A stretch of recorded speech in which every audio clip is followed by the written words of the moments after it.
જય શ્રી કૃષ્ણ મિત્રો, મારી ચેનલમાં આપનું હાર્દિક સ્વાગત છે। આજે આપણે બનાવીશું ઇન્સ્ટન્ટ ખાંડવી। તો મજાની વાત તો અહીંયા એ છે કે જ્યારે આપણે ખાંડવી બનાવીએ ને ત્યારે લોટને બાફવાની કોઈ ઝંઝટ નથી કે નથી પછી એને ચોપડવાની ઝંઝટ પ્લેટમાં। તો એકદમ નવીન રીતે આ યુટ્યુબ પર પહેલી જ વાર આ રેસીપી આ રીતે બની રહી છે। તો ચાલો બનાવવાનું શરૂ કરીએ। તો અહીંયા મેં એકદમ ઝીણો લોટ હોય ને એવો લઈ લીધો છે ચણાનો। આપણે કરકરો લોટ બિલકુલ નથી લેવાનો, એકદમ બારીક ઝીણો હોય ને એવો જ લેવાનો છે। તો આપણે લોટમાં કરવા માટેનો મસાલો કરીએ તો અહીંયા 4-5 તીખી મરચી છે, થોડાક ધાણા અને આદું। આ બધી વસ્તુને આપણે 2 ચમચી પાણી કરી અને ક્રશ કરી લેવાનું છે, એકદમ સ્મૂધ કરવાનું છે। એમાં બિલકુલ આપણે રેસા ન રહેવા જોઈએ, એટલા માટે મેં આદુને છે ને ખમણીને લીધું છે। જુઓ, આદું ખમણીને લેશો ને તો રેસા છે એ ખમણીમાં નીકળી જશે, પછી આપણે આની સાથે ક્રશ કરી લેશું।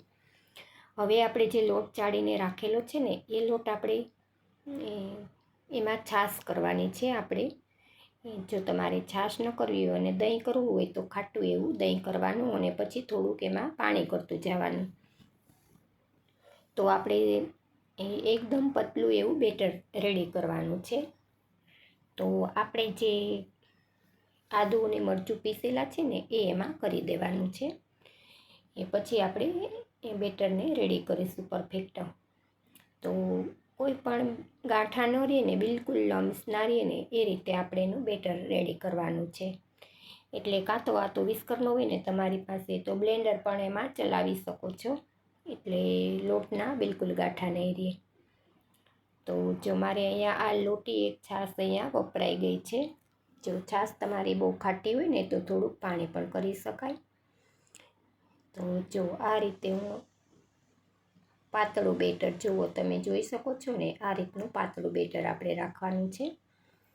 તો હવે આપણે એમાં સ્વાદ પ્રમાણે નમક કરીશું, હળદર પાવડર અડધી ચમચી કરીશું અને અડધીથી પણ ઓછી ચમચી જેટલો આપણે હિંગ કરીશું। તો જો આ રીતે તમે ચણાના લોટનું બેટર કરીને ખાંડવી બનાવશો ને તો ખાંડવીનો ટેસ્ટ એ બહુ સરસ એવો આવશે। એક વખત ચોક્કસથી ટ્રાય કરજો। માત્ર ને માત્ર 15 મિનિટમાં જ આટલી ખાંડવી મારે બનીને તૈયાર થઈ ગઈ હતી। તો હવે આપણે ખાંડવી કઈ રીતે બનાવવી, તો જો પહેલાં તો આ રીતે કોઈ પણ થાળી કે ડીશ હોય ને એને નીચે તળીએ આપણે તેલથી ગ્રીસ કરી લેવાનું। અને આપણે આ જે શાકભાજી લેવા જાય ત્યારે જે ચબલા આપે છે ને કોથળી, એને મેં કટિંગ કરી અને લઈ લીધી છે અને એને આપણે આ થાળી ઉપર ચોંટાડી દેવાની છે। તો તેલથી ગ્રીસ કરેલ હશે ને નીચે એટલે આસાનીથી ચોંટી જશે। અને ફરી હવે પછી આપણે ઉપરથી પણ આપણે તેલથી ગ્રીસ કરી લઈશું। હવે ગેસની ફ્લેમ મેં હાઈ રાખી અને આપણે પાણી ગરમ થવા માટે મૂકી દીધેલું છે। પાણી મારું ગરમ થઈ ગયેલું જ છે। બસ જો હવે આપણે આ પાણી આપણું ઉકળી જાય ને એટલે આપણે જે આ ડીશ રેડી કરી છે ને એને આપણે ઉપર ઢાંકી દેવાની છે। જો આ રીતે ઢાંકી ડીશ ગરમ થઈ જાય એટલે આપણે જે બેટર રેડી કરેલું છે ને એ આપણે જેમ ઢોસો પાથરીએ ને એ રીતે પાથરી દેવાનું છે। માત્ર 10 જ સેકન્ડમાં આ ઢોસો આપણો બફાઈ જાય છે, મતલબ કે તરત જ। ગેસની ફ્લેમ હાઈ જ રાખવાની, બિલકુલ સ્લો નથી કરવાની, હાઈ ફ્લેમ ઉપર જ આને આપણે કૂક થવા દેવાના છે। તો બને ને એટલા આપણે પાતળા પાથરવાના છે, જેથી કરીને આપણે ખાંડવી ખાઈએ ને ત્યારે એ ગળામાં ડૂચો ન વળે। એટલે જેવી રીતે જેમ જેમ પાતળું હશે ને એવી રીતે સરસ એવી પાતળી એવી પડવાળી ખાંડવી બનીને તૈયાર થશે। તો જો આ રીતે આપણે સાઈડનો કિનારીનો ભાગ કાચો રહે ને તો ડીશને થોડીક હેવી દેવાની, કેમ કે મેં નીચે તપેલું છે ને એ થોડું નાનું રાખેલું છે। જો ડીશની સાઈઝનું જ હોય ને તો એક સરખો પાકે આપણો।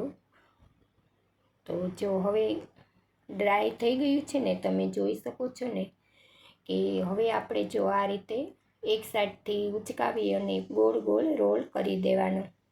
પછી જો આ જ રીતે આપણે બધી ખાંડવી ઉતારી લેવાની છે અને આને આપણે એક પ્લેટમાં અત્યારે રાખી દઈશું।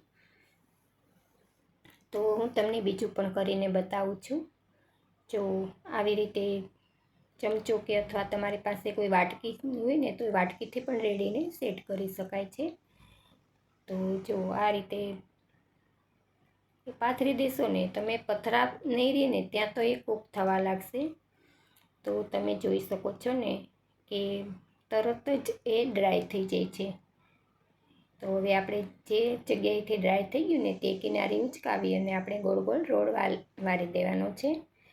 તો આ જ રીતે બધી ખાંડવી ઉતારી લેશો ને માત્ર 15 મિનિટમાં જ અમારી ખાંડવી બનીને તૈયાર થઈ ગયેલી છે.